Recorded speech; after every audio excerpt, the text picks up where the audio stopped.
cute mo. Ringtone yun?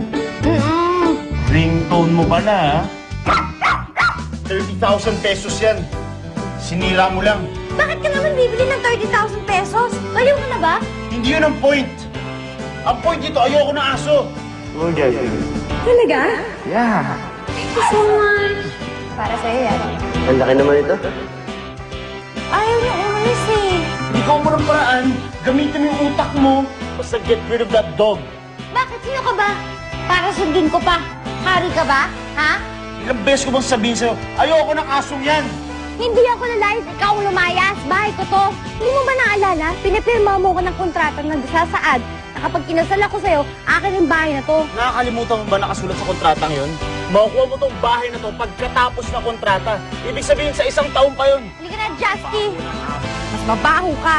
Kala mo ba, kapag humihinga ka, ang baho ng hininga mo? Sama talaga ang ugali ng Justin. Kala mo kung sino? Oo, sige.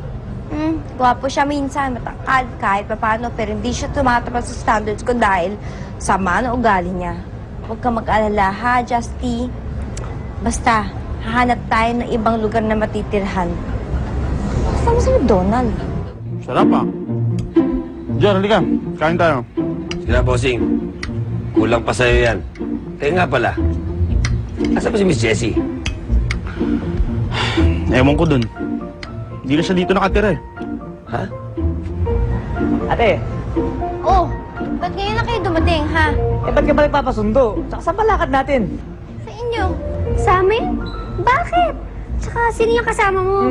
Doon ko na-explain. Sige na, Donald, kunin mo na yung bag ko. Halika na. Halika na. Kunin mo na, dali. Huwag mo sasabihin kay H, ah. Napaka-OA ng taong yung mag-react. Teka muna, ano nangyari?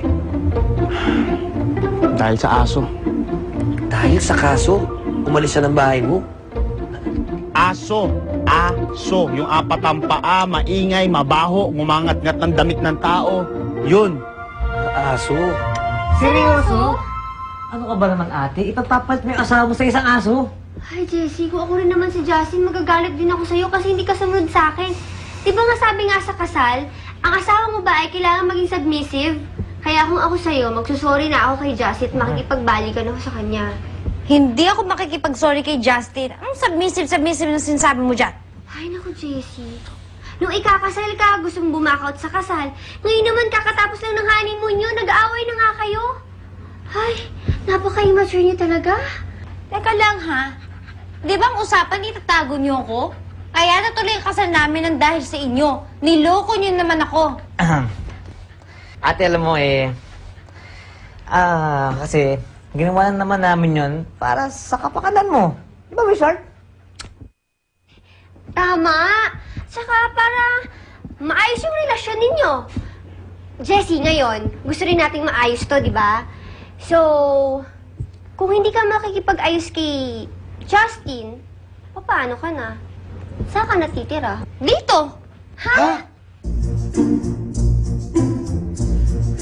Wishart, halika dito, dali. Ha? Halika dito, lapit ka sa akin. Hindi pwede. Sige na, Ano ka ba, Richard? Baby na nga tayo eh. magkakadal-kadal lang tayo. Ano ka ba? Please. Sige na. Richard naman eh.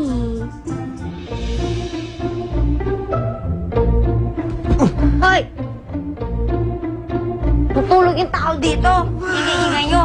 Kadal-kadal pa kayo nalalaman. Tutulog na kayo, ha? Patayin mo yung ilaw.